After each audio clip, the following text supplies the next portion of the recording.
کہ فتح مکہ کے بعد والے طلقاء ہیں. کیا ہیں؟ کیا ہے؟ صبر کرو.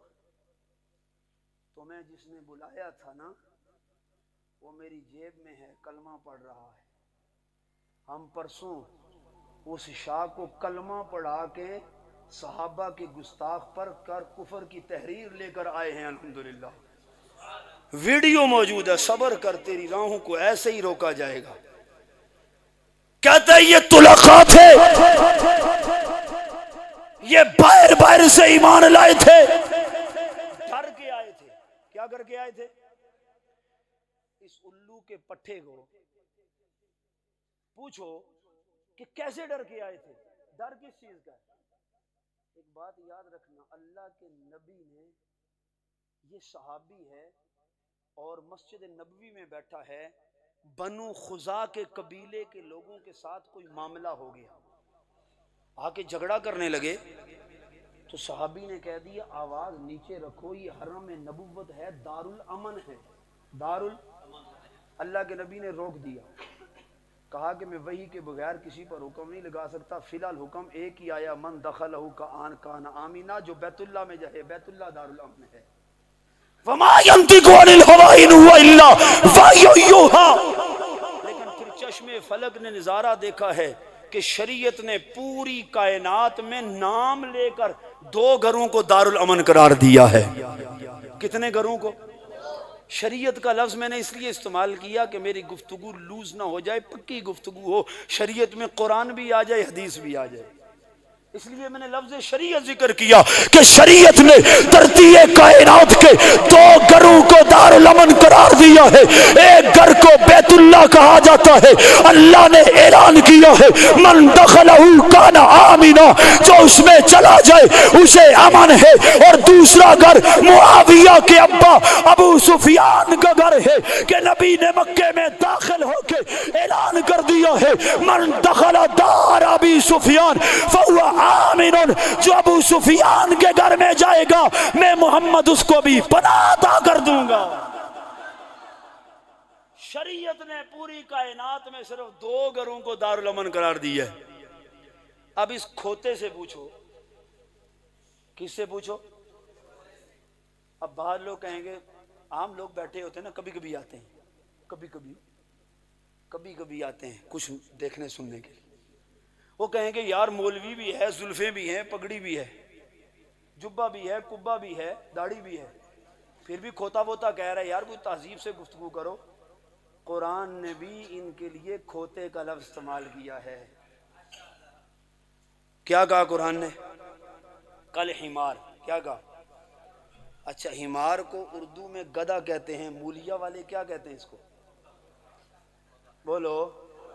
تو مجھے اپنی زبان بولنے کی اجازت تو شریعت دے گی نا، کم سے کم مجھے اپنی زبان بولنے کی شریعت اجازت تو دے گی نا. اس کھوتے سے پوچھو، اس کھوتے سے پوچھو کہ کیسے ڈر گئے تھے. اللہ کے نبی نے تو ڈرنے والی بات نہیں کی. اللہ کے نبی نے کہا جو جتنا مرضی مجھ سے جنگ کر چکا ہے نا، ایک دفعہ غور سے سننا دل تڑپ اٹھے گا. ابو سفیان کے بوئے یعنی دروازے سے اندر داخل ہو گیا، میں محمد اس کو بھی معاف کر دوں گا. ڈر کس چیز کا تھا بھائی؟ دار ابی سفیان تو دارالامن قرار دیا شریعت نے، اس لیے جھوٹ بولتا ہے. اور پھر کہتا ہے باہر باہر سے آئے، رسول اللہ کی ذریت کو دیکھ کے، قوت کو دیکھ کے، جلال کو دیکھ کے، فتح مکہ کے موقع پہ بڑے لشکر کو دیکھ کے ابو سفیان نے باہر باہر سے رسول اللہ مان لیا. میں نے کہا بکواس کرتا ہے، یاد رکھو یہ میرے سامنے آتا ہے، بکواس کرتا ہے، باہر نکلتا ہے، بھونکتا ہے. ہم کسی کو ابو سفیان پہ بھونکنے کی اجازت دیں گے؟ ابو سفیان پہ بھونکنے کی اجازت دیں گے؟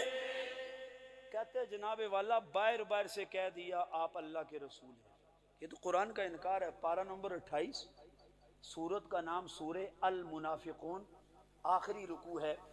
اللہ فرماتا ہے اذا جاءک المنافقون قالوا نشہد انک لرسول اللہ.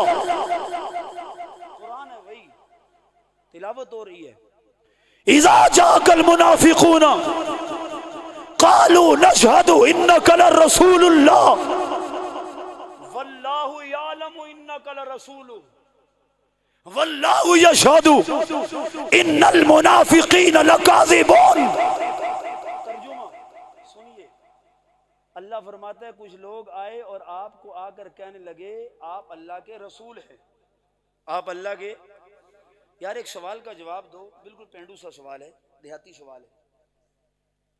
آپ مجھے ایک سوال کا جواب دو. اچھا جواب دینا ہے، یہ نہ سمجھو ہم جواب دیں گے لوگ پینڈو کہیں گے. پینڈو پنجابی کا لفظ ہے.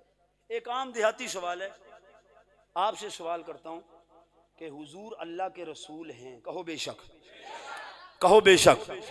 اچھا ایک بندہ کہتا ہے کہ حضور اللہ کے رسول ہیں، تو یہ جھوٹ بول رہا ہے سچ بول رہا ہے؟ سارے بولو سچ بول رہا ہے. کیا بول رہا ہے بھئی حضور اللہ کے رسول ہیں، یہ جھوٹ بول رہا ہے سچ بول رہا ہے؟ لیکن اللہ کہتا ہے اذا جاءک المنافقون قالوا نشہد انک لرسول اللہ. آئے آ کر کہنے لگے کہ ہم گواہی دیتے ہیں آپ اللہ کے رسول ہیں.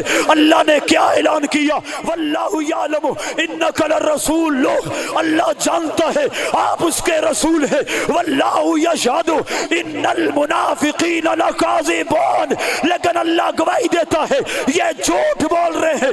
وہ کہہ رہے ہیں کہ آپ اللہ کے رسول ہیں. اللہ کہتا ہے یہ جھوٹ بول رہے ہیں. کیوں؟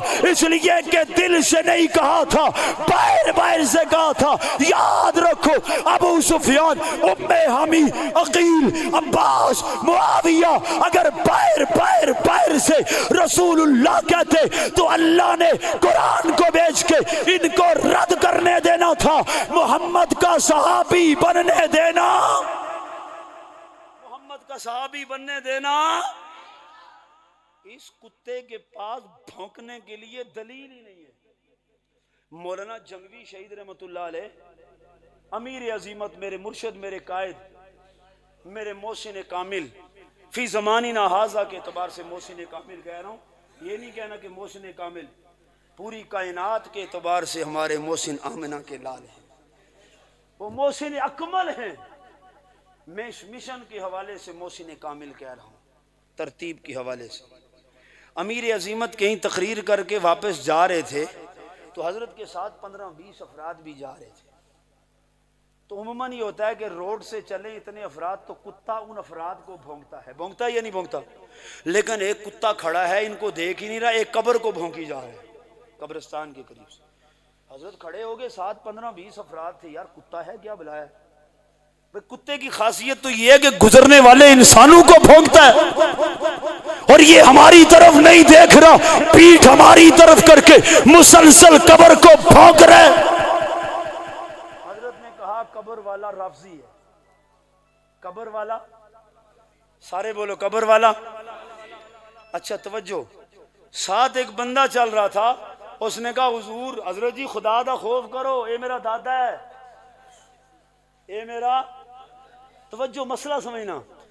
مولانا نے کہا یہ قبر کو بھونک رہا ہے، قبر والا شیعہ ہے، رافضی ہے، اس لیے بھونک رہا ہے کتا. وہ تڑپ اٹھا کہنے لگا مولوی صاحب خدا کا خوف کرو، میرا دادا ہے اور نام ہے حاجی صدیق ارائیں. ارائیں پنجاب میں خاندان ہے. کہنے لگا نام بھی ہے حاجی صدیق ارائیں. تو مولانا فرمانے لگے پھر کتا رافضی ہے. پھر کیا ہے؟ اس لیے کہ صدیق کو کتا ہی بھونک سکتا ہے. پھر کتا رافضی ہے کہ ہمیں چھوڑ کے ابو بکر کو بھونک رہا ہے. ہمیں کہتا ہے ہم تمہارے بھائی ہیں، تم ہمارے بھائی ہو، لیکن علی معاویہ بھائی بھائی بھائی ماننے کے لیے تیار نہیں ہے. کبھی ابو بکر پہ بھونکتا ہے، کبھی عمر پہ بھونکتا ہے، کبھی عثمان پہ بھونکتا ہے، کبھی علی پہ بھونکتا ہے، کبھی معاویہ پہ بھونکتا ہے. نبی کے صحابہ پہ بھونکنے والا کتے سے بدتر ہے. یاد رکھو ہم سب کچھ برداشت کر سکتے ہیں. ہاتھ لا کے ایسے بولے ہم صحابہ کی گستاخی برداشت کر سکتے، ہم صحابہ کی گستاخی برداشت کر سکتے. صحابہ کو بھونکنے والا فیضان نبوت پہ بھونک رہا ہے، اور فیضان نبوت پہ ہم کسی کو بھونک مارنے دیں گے؟ آخری بات،